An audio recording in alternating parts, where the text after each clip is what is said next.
भगवान अभी यहाँ पर आज शांति नाथ भगवान विराजमान है। हे प्रभु आपके पास यह जीव प्रेम के वशीभूत होकर के नहीं आता।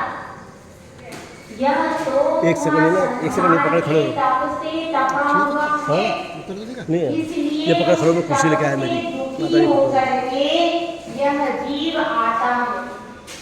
इसके लिए शांति पाने के लिए, तपन को शांत करने के लिए आता है। उसका प्रयोजन यह है और अपने प्रयोजन के लिए आता है, आपसे प्रीतिवश नहीं आता। तो इसलिए कह रहे हैं यहाँ पर कि संसार की ताप से तपे हुए अपन सब हैं और अपन जिनवाणी माता की शरण में आए हैं।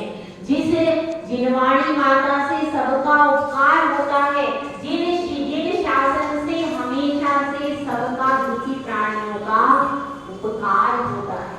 और भी शासन है, लेकिन वहां पर सिर्फ हेवन का कॉन्सेप्ट है। हेवन यानी हेवन एंड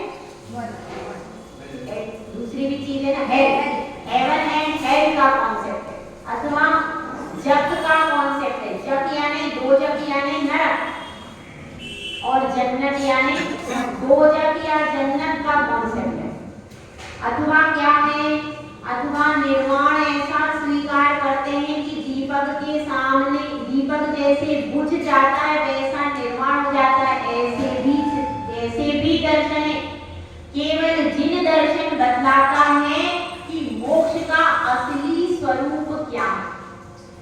मोक्ष का असली स्वरूप खो देना, नष्ट करना नहीं है। मोक्ष का स्वरूप है अपने स्वभाव को, अनंत गुणों को पा लेना। हमारा मोक्ष पाने का नाम है, हमारा मोक्ष होने का नाम है।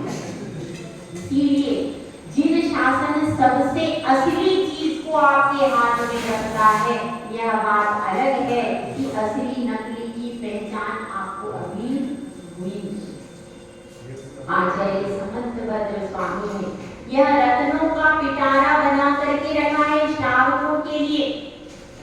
साधु तो रत्नत्रय धारण करके स्वयं रत्न का पिटारा हो जाते हैं। यहाँ पर श्रावकों के लिए रत्नों का पिटारा खोला गया है कि हे श्रावकों, तुम भी रत्नों का पिटारा ले लो। तुम्हारे आपके हाथों में रत्नों का पिटारा आचार्य श्री समंतभद्र स्वामी ने सौंपा है। तो सबसे पहले हम उनके जीवन की ओर चलते हैं कि आचार्य समंतभद्र स्वामी, जो कि इसके कौन है, लेखक है।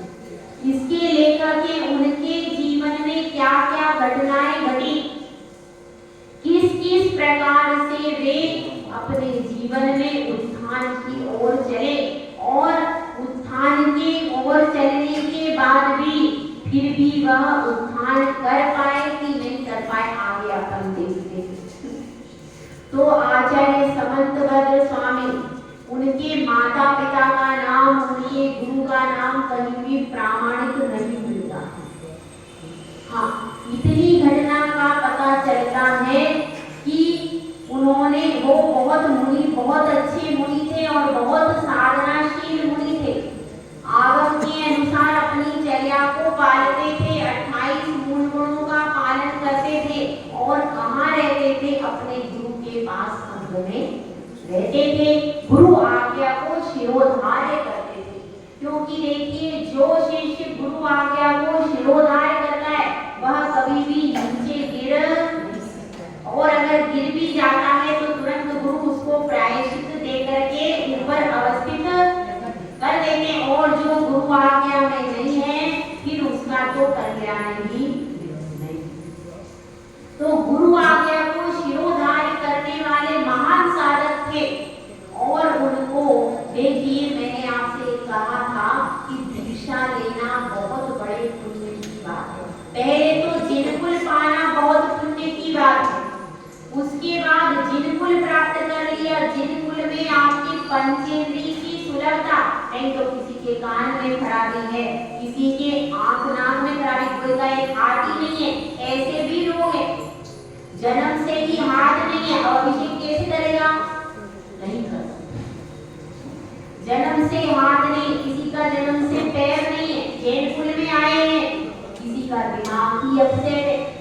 ऐसे भी लोग कहाँ आए हैं, जिन कुल में आए कोई मानसिक रोगी है, ऐसे भी जो व्यक्ति है। तो पंचेंद्रिय की सुलभता भी मुश्किल, उसके बाद आपके घर में संस्कार हो मंदिर जाने का ये भी जरूरी है। ऐसे बहुत से जैन हैं। आज की डेट में इंदौर में भी हजारों जैन ऐसे हैं जो प्रतिदिन मंदिर नहीं आते, है कि नहीं? हजारों की संख्या में हैं जो प्रतिदिन मंदिर, तो आपके घर में संस्कार ही नहीं है। जब आपने संस्कार ही नहीं है, ना आपके दादा दादी आते, ना माता पिता आते, ना बच्चे आते, जब कोई भी मंदिर में नहीं आता तो बच्चा आएगा क्या? कहाँ से आएगा? उसके संस्कार ही नहीं पड़े। तो फिर ऐसे घर में जन्म हो जहाँ पर मंदिर आने के संस्कार हो, ये भी बहुत दुर्लभ। और उसके बाद प्रतिदिन विषयों के भोगों से मन उठ करके वितरागी की भावना हो, ये भी बहुत कठिन। और उसमें भी आप आ गए, आने के बाद कदाचित दर्शन कर लिए, कदाचित नहीं किए, नियमित दर्शन करना और भी दुर्लभ। और नियमित दर्शन करने के बाद फिर प्रवचन सुनना और भी दुर्लभ। यह सब कर लिया, करने के बाद प्रतिमा धारण कर ली, वो भी। प्रतिमा के बाद 7 प्रतिमा फिर क्षुल्लक क्षुल्लिका बन जाना और भी ज्यादा दुर्लभ। और फिर आलिका बन जाना भी दुर्लभ, और मुनि बन जाना तो उससे भी ज्यादा। तो इस दुर्लभतम पर्याय को, इस पुण्य को उन्होंने प्राप्त कर लिया। कितना कठिन है भैया, बहुत कठिन है। लग रहा है सरल है, कोई बात नहीं है, नीचे से ऊपर ही तो बैठना है। इतना सा इसको तो लेना, इसको हाथ में पकड़ना रहता है और नीचे से ऊपर बैठना, और कुछ भी है ही, और कुछ भी है ऐसा नहीं है। बहुत कठिन नियम है, और वो कठिन नियम कब तक के लिए? केवल संस्कार था तो बस एक दिन के हो गए? नहीं, उस पुण्य को जीवन भर पालना, दिन भर संभालना है, जीवन भर। तो उन्होंने भी यह पुण्य कर लिया। गुजरात में वे बहुत अच्छी साधना कर रहे थे, गुरु की आज्ञा में रहते थे, गुरु बड़े प्रसन्न रहते थे, और क्षयोक्षम भी बहुत अच्छा था, सम्यक दर्शन भी बहुत अच्छा था, सच्ची श्रद्धा भी थी, छठे गुण स्थानवर्ती मुनिराज के रूप में रहे, सम्यक श्रद्धा से समन्वित थे। लेकिन देखिए, मैंने कहा था ना भैया, पुण्य चाहिए, पहली बात हुई थी, पुण्य बहुत जरूरी है। आप कोई कहता ना पुण्य की, पाप की बेड़ी और पुण्य की बेड़ी क्या फर्क है?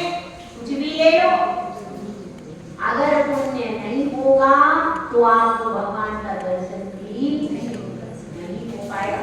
तो फिर इतने बड़े पद पर मुनि दीक्षा ले ली, क्या पुण्य तो था, पालन भी कर लिया, करते रहे, लेकिन अचानक पाप कर्म का उदय आ गया।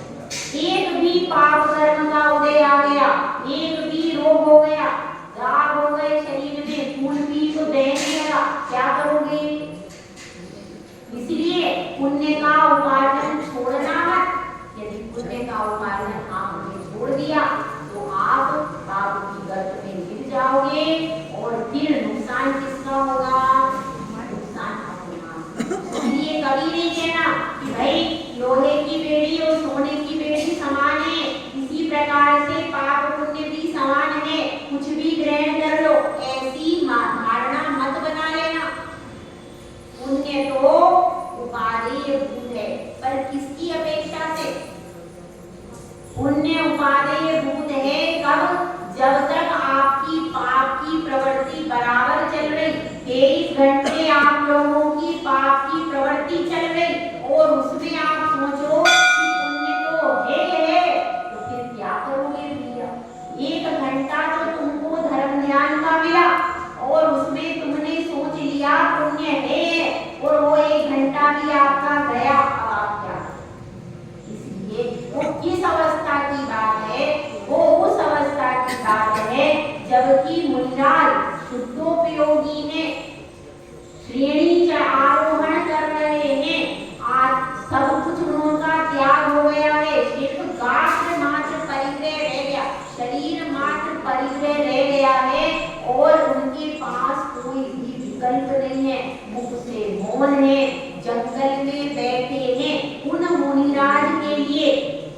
कि आत्मा के अलावा और कोई भी चिंतन नहीं करना चाहिए। वर्ग वृषभ नाराज सेनन के धारी मुनिराज के लिए कहा गया है ये क्या पुण्य पाप। अब आप इस अवस्था में आ गए हो और क्या कर सकते हो। चतुर्थ काल के महामुनिराज के लिए कहा गया है पुण्य पाप अब आपके लिए है। अब आप जंगल में बैठे हो, सिर्फ आत्मा का ही ध्यान करो। इसलिए वो महामुनिराज के लिए कहा गया है, श्रावक के लिए नहीं कहा। किस व्यक्ति के लिए, जैसे बच्चा छोटा होता है, छोटे बच्चे को आप क्या कहोगे, स्कूल में जाओ, स्कूल में जाओ, स्कूल में जाओ। बच्चा मीठा खाता है, आप क्या कहोगे, मीठा नहीं खाना, मीठा नहीं खाना। और आपके पतिदेव आ गए हैं, आपने थाल भर के उनको 2 प्लेट हलवा परोस दिया। अब बच्चा कहेगा मम्मी तुम पार्शियलिटी करते, पापा को 2 प्लेट हलवा देती, मुझे नहीं देती, ऐसा कहते तो क्या कहोगे आप, नहीं बेटा तुम्हारा अभी पेट खराब है, तुम इतना पचा नहीं सकते। मीठा तो अच्छा है पर पापा की कैपेसिटी पचाने की है, बच्चे की पचाने की, इतना खाने की नहीं। इसी प्रकार से वे सब वह सब वाकई में अपनी कैपेसिटी कैसी, अभी अपनी कैपेसिटी उस स्टेज तक नहीं है। वह स्टेज तभी होगी जब हम उस क्वालिटी के मुनिराज बन जाएंगे। इसीलिए पुण्य तो अपने को चाहिए, पुण्य बढ़ाइए तभी आपकी दीक्षा हो पाएगी। तभी आप एक प्रतिमा भी लोगे तो भी पुण्य चाहिए, 2 प्रतिमा भी लेना है तो भी पुण्य चाहिए। इसलिए लेकिन बस इतना अंतर है कि पुण्य अपने लिए सर्वथा सर्वदा उपादेय भूत नहीं है, उपादेय भूत नहीं है, कथनचित उपादेय। अशुभोपयोग में जाने की अपेक्षा से शुभोपयोग उपादेय है, लेकिन सर्वथा सर्वदा नहीं। भाई अब तो हमको पुण्य भी, हमारा लक्ष्य हमारा पुण्य नहीं, लक्ष्य तो हमारा वही है कि पुण्य पाप दोनों छूट जाए, सारी अशुभ शुभ दोनों प्रकार की कर्म प्रवृत्तियों से रहित हो जाए और शुद्ध सिद्ध परमात्मा बन जाए। लक्ष्य तो वही रहेगा, लेकिन अभी वर्तमान काल की अपेक्षा से हमारी पर्याय ऐसी है कि हमको पुण्य ही कर सकते हैं। इसलिए पाप की अपेक्षा पुण्य कथनचित उपादेय होते हैं, ध्यान रखना। इस भावना को कभी भूलना नहीं। लक्ष्य ऊंचा बना लिया है, लेकिन वर्तमान की भूमिका के अनुसार ही कार्य किया जाता है। जिस प्रकार से कोई गृहिणी होती है, अभी तुरंत विवाह हुआ, तुरंत विवाह हुआ है, वह सोचती रहती है ऐसी मेरी संतान होगी, मैं अपनी संतान को योग्य बनाऊंगी, मैं अपनी संतान को ऊंचा बनाऊंगी। वह देखती रहती है अपनी संतान के ऊंचे सपने कि उसका भविष्य बहुत अच्छा होना चाहिए, लेकिन वास्तव में अभी संतान है क्या। बस ऐसे ही अपने को लक्ष्य ऊंचा बना के रखना है, लक्ष्य मोक्ष का ही रखना है, लेकिन कार्य वर्तमान की भूमिका में ही होगा। ये ठीक है। तो वह मुनिराज, अब उन मुनिराज बहुत साधना कर रहे हैं, लेकिन उसके बाद भी बड़े परेशान हैं। जो भोजन करते हैं तुरंत जैसे भस्म हो जाता है, जैसे अग्नि में घी डालते हैं घी भस्म हो जाता है तुरंत, ऐसे ही अग्नि में घी की तरह वह सारा बड़े परेशान है। फिर से भूख लगती है, बहुत भयानक क्षुधा की वेदना हो रही है। उस क्षुधा वेदना से क्या चाह रहे हैं, फिर भी सहन कर रहे हैं, कुछ भी नहीं कह रहे हैं। शरीर अत्यंत क्रय होता जा रहा है, चेहरे की आभा जाती जा रही। तो ऐसे में गुरु देखते हैं और गुरु देख करके कहते हैं कि हे शिष्य, यह क्या हो रहा है, तुम्हारा शरीर इतना कष्ट होता जा रहा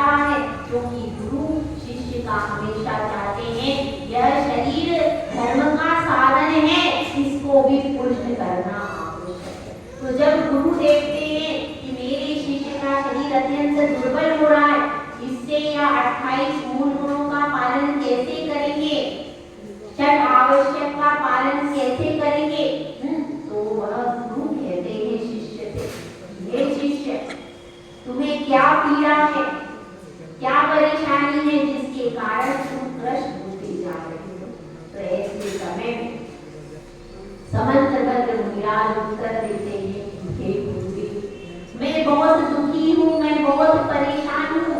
इस संसार में जन्म जरा मृत्यु का रोग लगा है, क्षुधा का रोग लगा है, वह रोग दूर नहीं होता है। गुरुदेव मैं क्या करूँ, इस क्षुधा रोग से मैं बहुत पीड़ित हो रहा हूँ और जितना भी भोजन करता हूँ जैसे अग्नि में घी डालते हैं ऐसा सब स्वाहा हो जाता है।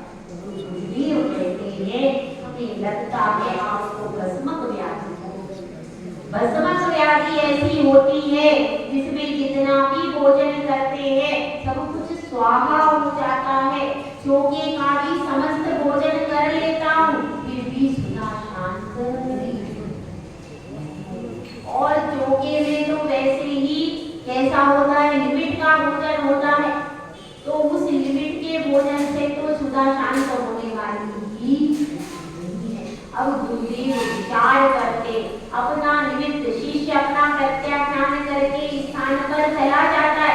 फिर गुरुदेव विचार करते, अहो यह शिष्य तो कैसा है, बहुत बुद्धिमान है, बहुत विद्वान है, और इसका कितना आयु का काल है। तो निमित्त ज्ञान लगाते हैं, निमित्त ज्ञान लगा करके देखते हैं, क्या देखते हैं, शिष्य का क्षयोक्षम कैसा है और शिष्य की आयु कितनी, दो चीजों के बारे में निमित्त ज्ञान लगाते हैं। इसका क्षयोक्षम कैसा है, बहुत अच्छा है, बहुत विद्वान शिष्य है, और कभी और श्रद्धा कैसी है, तो सम्यक दृष्टि शिष्य है। कैसा शिष्य है, सम्यक दृष्टि शिष्य है, श्रद्धा उच्च कोटि का है और विद्वान शिष्य है। अब तीसरी चीज क्या है कि इसकी आयु की गणना की, निमित्त के आधार पर आयु की गणना की, तो पता चला आयु अभी बहुत अधिक है। यह तीन चीजों की गणना गुरु ने करी, फिर गुरु ने विचार किया कि इसकी आयु अधिक है, तो यदि इस समय पर इसको थोड़ा सा शमन कर दिया जाए, थोड़ा सा एक बार थोड़ा सा शांत कर दिया जाए, उसके बाद यह पुनर्दीक्षा ले, तो भी आगे बहुत लंबे समय तक साधना करके कर्मों की निर्जरा कर सकता। गुरु निमित्त ज्ञानी होते थे पहले, तो वो एक एक बार जान लेते थे कि ऐसा होने वाला है, और वो बिल्कुल एक्यूरेट जानते थे। तो ऐसा सब जान लिया, जानने के बाद वह शिष्य आता है कि हे गुरुदेव अब इस रोग के शमन का कोई उपाय नहीं है, और इस रोग से मुझे आकुलता हो रही है, और अब मैं चाहता हूँ कि यह शरीर जब शांत नहीं रह पा रहा है, मुझे षट आवश्यक कर्तव्य नहीं कर पा रहा हूँ, तो मैं समाधि चाहता हूँ, मुझको समाधि दे दीजिए गुरुदेव। तो गुरुदेव कहते हैं, हे शिष्य समाधि की याचना मत कर, हे शिष्य अभी तुम्हारी आयु बहुत बाकी है, अभी तुम ऐसे योग्य शिष्य हो कि लंबे समय तक प्रभावना कर सकते हो और साधना भी कर सकते हो। तुम्हारे पास उच्च कोटि की श्रद्धा है, सम्यक दर्शन है, और क्या बात है, तुम कवि हो, तार्किक हो, न्याय के विद्वान हो, इस तरह से तुममें साधना की भी अपूर्व शक्ति है और प्रभावना की भी अपूर्व शक्ति है, लेकिन किसी पाप कर्म के उदय से वर्तमान में शरीर में रोग बहुत बड़ा पुण्य चाहिए दीक्षा को दिखाने की। दीक्षा लेना बहुत बड़े पुण्य की बात है, और दीक्षा के बाद उसको पूरे जीवन भर निभाना बहुत ज्यादा पुण्य की बात है।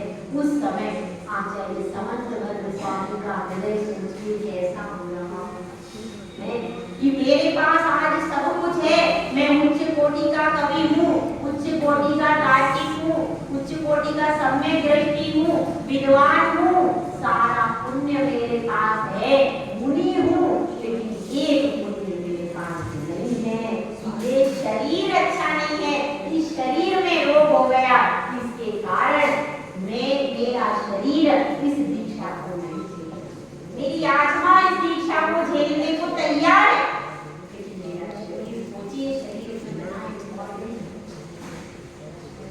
महिलाएं ध्यान नहीं देती शरीर के, आजकल कैसा है, स्टैंडिंग किचन है, 4-4 घंटे 2-2 घंटे खड़े होकर के भोजन बनाती रहती है। कब तक?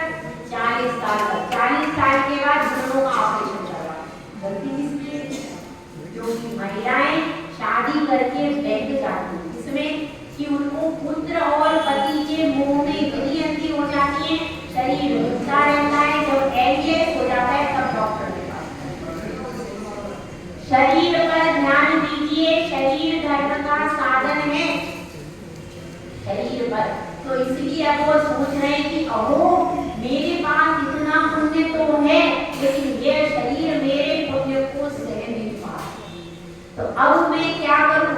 तब गुरुदेव कहते हैं कि देखो, यहाँ पर रह करके, इस दीक्षा में रह करके इस रोग से निवारण नहीं हो पाएगा।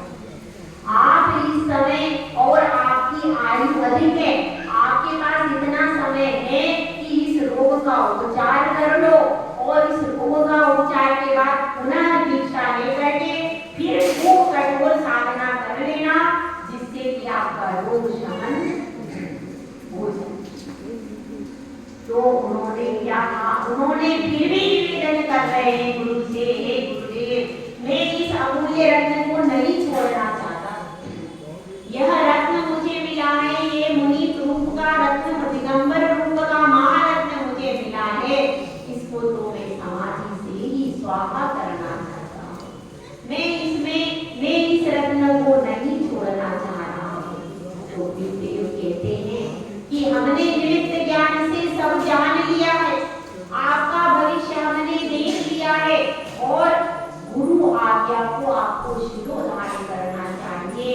जो शिष्य होता है उसका प्रथम कर्तव्य यह होता है कि गुरु जो कहे वो करना चाहिए, तभी वह आगे बढ़ता है।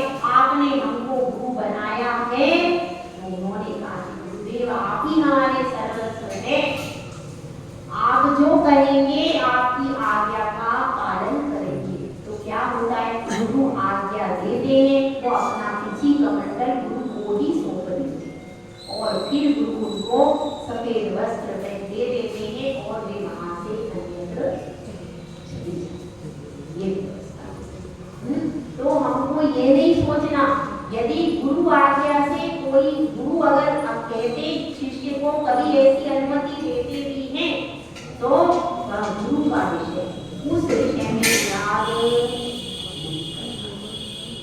यह विशेष परिस्थिति थी, और आचार्य समंतभद्र स्वामी को अंत तक तैयारी नहीं थे, उनके गुरु ने आगे साधना और प्रार्थना के लिए उनको ऐसी अनुमति दी। तो गुरु आज्ञा से यदि ऐसा कार्य होता है तो वह लज्जाजनक कार्य नहीं, ऐसा समझना।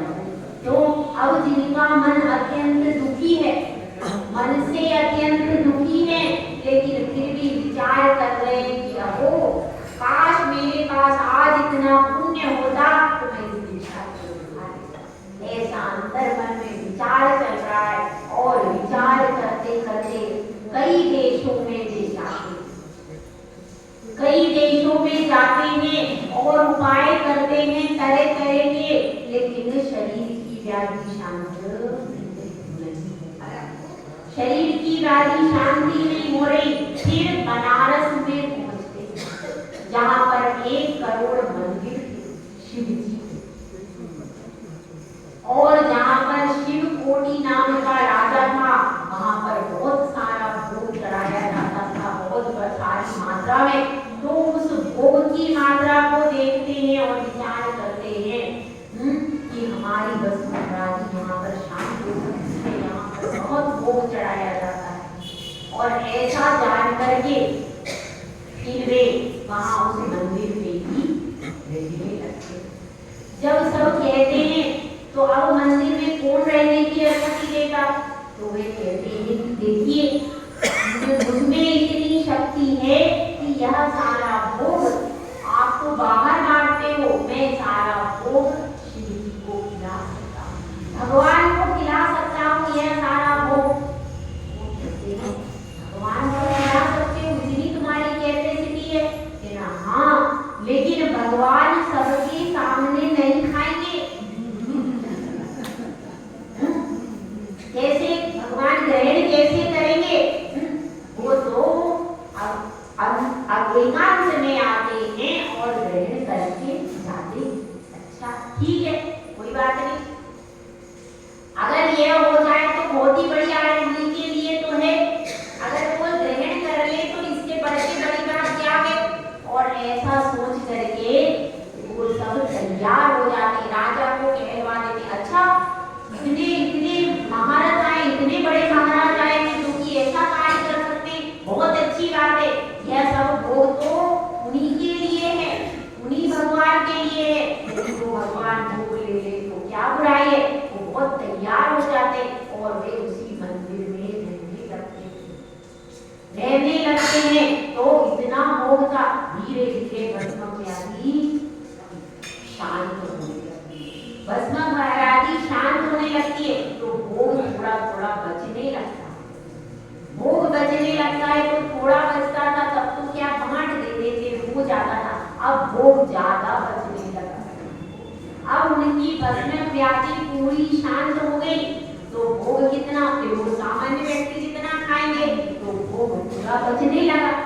अब क्या हुआ? अब लोगों ने उसमें से क्या हुआ, एक दिन जो आसपास के लोग रहते हैं ब्राह्मण, अब उनको बड़ा दुख होता कि भैया हमें, हमको कछु मिले नहीं, हमको भी तो कछु मिलना चाहिए, हमें कछु नहीं मिल रहा। और सारा ये पता नहीं कैसा व्यक्ति आया, पहले उन सबको मिलता था तो भेज देते थे, उनकी भोजन पानी का जरिया चलता था। अब क्या हो गया? अब ये सब इससे जेलस खाए बैठे कि ये व्यक्ति जब से ये आए हैं तब से हमारा सब कुछ बंद हो गया। तो बस एक दिन उन्होंने खिड़की में से, जाली में से देख और देख करके राजा को खबर कर दी कि यह तो खुद खाता है। ऐसी बात राजा के कानों में पड़ी। अब राजा आए और राजा आकर के उनसे कहते हैं कि आज्ञा आप कार्य करते हो? तो वह कहते हैं आपने कहा था भगवान को खिलाना, तो मैं भी भगवान हूँ, मैं भी तो आत्मा भी तो भगवान है कि नहीं? मैं भी तो भगवान हूँ, मैं आत्मा भी तो एक भगवान है, तो मैंने भगवान आत्मा को खिला। अब जब राजा के पास यह बात पहुंचती है तो राजा कहते हैं कि नहीं, आपको यहाँ पर नमस्कार करना पड़ेगा, यहाँ पर मंदिर में, इस मंदिर में आपको नमस्कार करना पड़ेगा, इसके बिना हम आपको यहाँ से जाने नहीं देंगे। तो समंतभद्र उत्तर देते हैं, ब्रह्मचारी समंतभद्र स्वामी उत्तर देते हैं किसको? राजा शिवकोटि को। ये राजन, नमस्कार तो मैं कर लूंगा, लेकिन मेरा नमस्कार यह शिव की जो पिंडी है यह झेल नहीं पाएगी। क्या कहा? मैं नमस्कार करूंगा तो यह पिंडी झेल नहीं जाएगी, झेल नहीं पाएगी। आप सोच लो, आपके मंदिर में कोई उपद्रव ना हो जाए, कोई आपके मंदिर में उपद्रव ना हो जाए, बाद में ये मत कहना कि हमारा मंदिर टूट गया, हमारी पिंडी में कुछ हो गया, ऐसा मत कह देना। मेरा नमस्कार बहुत पावरफुल है, मैं सम्यक दृष्टि जीव हूँ, मैं सम्यक दृष्टि हूँ, मैं केवल वीतरागी को नमस्कार करता हूँ, मैंने कभी भी किसी शराबी भगवान को नमस्कार नहीं किया, और इसलिए मेरी उस भक्ति भाव से कोई चमत्कार हो जाएगा, इसलिए आप ऐसा उपक्रम मत करो। नहीं, तुमने हमारे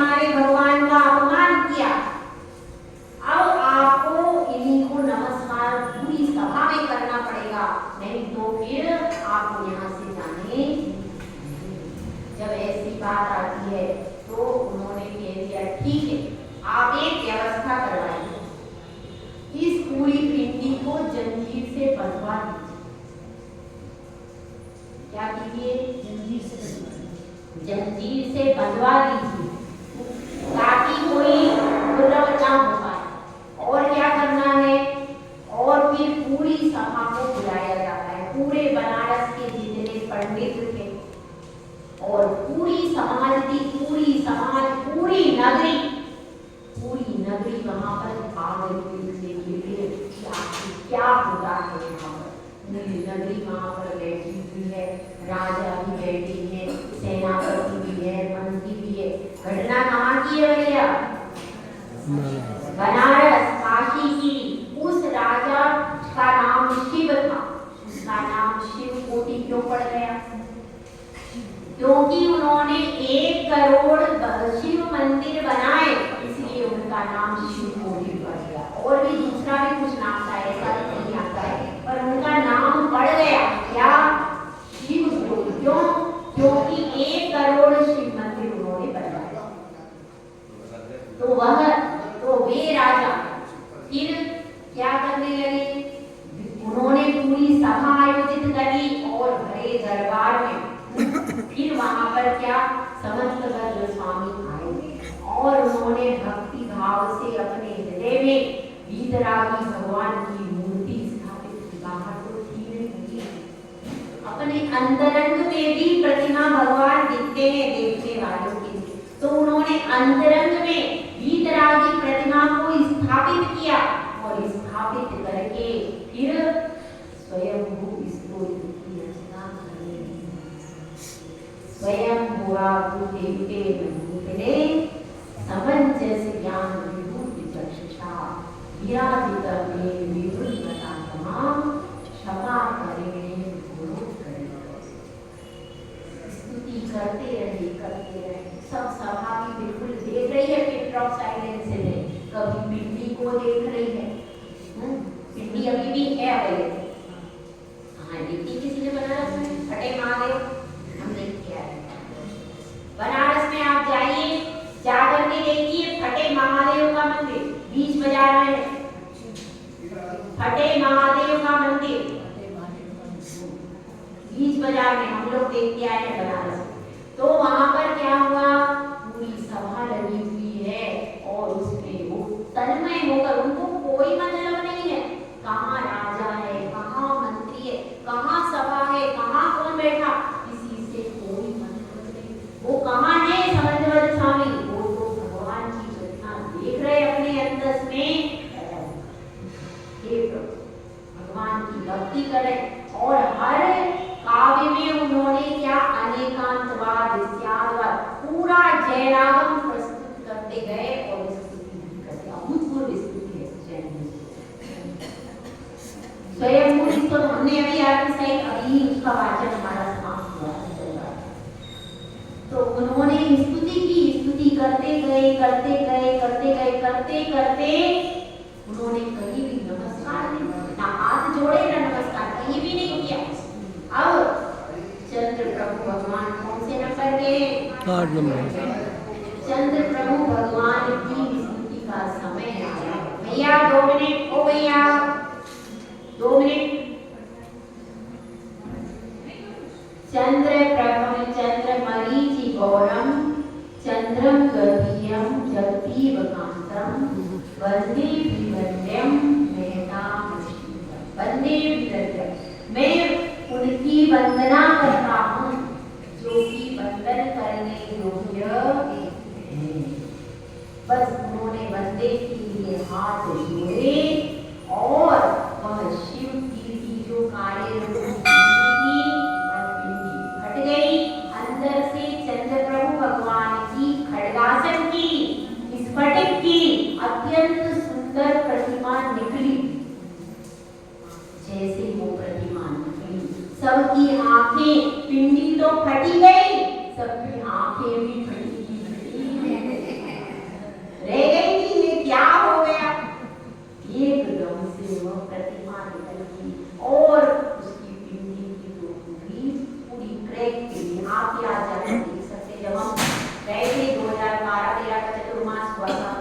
शिखर जी में। तब हम वहाँ पर वंदना करने गए थे बनारस में, तो वहाँ पर हमने देखा था, अब है कि नहीं पता नहीं, 12-13 में, 12 में तो था, फटे महादेव का मंदिर है, मंदिर ज्यादा बड़ा नहीं है, छोटा ही है, लेकिन उसका नाम है फटे महादेव का मंदिर, और उसमें जंजीरें भी है और उसमें महाप्रेम है। अब प्रतिमा कहाँ गई ये तो आज तक पता नहीं है, पता नहीं अंग्रेज ले गए, कहाँ ले गए, कौन ले गए, लेकिन उस समय स्फटिक मणि की प्रतिमा निकली और उस समय फिर उस प्रतिमा को देख करके जितने भी लोग थे, बहुत सारे लोगों ने जैन मत की दीक्षा ले, मतलब जैन बन गए। और फिर जो राजा था शिवकोटि, उसने अपने करोड़ों मंदिर को एक टोकने में दे दिया, ऐसा कहते, और तुरंत दीक्षा ले ली जिन्होंने भगवती आराधना नाम ग्रंथ लिखा। कौन सा ग्रंथ? भगवती आराधना। भगवती और आचार्य संबंधभद्र स्वामी ने सब छोड़ा और जाकर के गुरु के पास में गए, गुरु के पास में अपनी आलोचना करी और आलोचना करने के बाद गुरु ने कहा रोग शांत हो गया, आशीर्वाद दिया और तुरंत दीक्षा ले ली उन्होंने। दीक्षा लेने के बाद फिर शिवकोटि उनके शिष्य बने और उनके साथ में ऐसी उनकी कहानी, और भी कई बहुत सारे लोगों ने उनके साथ में दीक्षा ली और जैन धर्म का बहुत बड़ा प्रचार हुआ। तो उनके कारण कितने लोगों ने दीक्षा ली और धर्म का प्रचार प्रसार हुआ। तो ये भवितव्यता उस गुरु ने देख ली, समझना बात, यह भवितव्यता उस गुरु ने देख ली थी, इसीलिए कहा था तो पहले ऐसे ज्ञानी गुरु हुआ तो उन्होंने पुनः दीक्षा ली और फिर कितने ग्रंथों की रचना की है। समंतभद्र स्वामी ने गंधहस्ती महाभाष्य लिखा, जो कि अभी तक उपलब्ध ही नहीं है, पता नहीं कौन ले गया, कहाँ ले गया, अभी तक कुछ उसका आता था। और उसमें सारी औषधि के बारे में जानकारी थी। और यहाँ पर जो ग्रंथ अपन पढ़ रहे हैं, कौन सा है, क्या नाम है, रत्नीकरण शावकाचार्य, और वे तार्किक थे, न्याय के बहुत बड़े विद्वान थे और कवि भी उच्च कोटि के थे, और लेकिन फिर भी उन्होंने यह जो शावकाचार्य लिखा है अत्यंत सरल भाषा में, बहुत सरल भाषा में यह है, छंदोबद्ध श्लोक के रूप में बहुत हमारे लिए ऊर्जा देने वाला है। और इसका अपन कल से मंगलाचरण करके स्वाध्याय प्रारंभ करेंगे। जिनके पास नहीं है, आपके पास पीडीएफ है, जिसको भी आपको भेजना है वो आप भेज दीजिए, जिससे कि कल से अपन विधिवत यह समझे एक श्रावक को कैसे रहना चाहिए, कैसे बोलना चाहिए, कैसे क्रियाओं को करना चाहिए, पूरी क्रियाओं की जानकारी अपने को होगी और अपन एक स्टेप बाय स्टेप चल सकेंगे। जय बोलो आचार्य सुंदर साधु महाराज।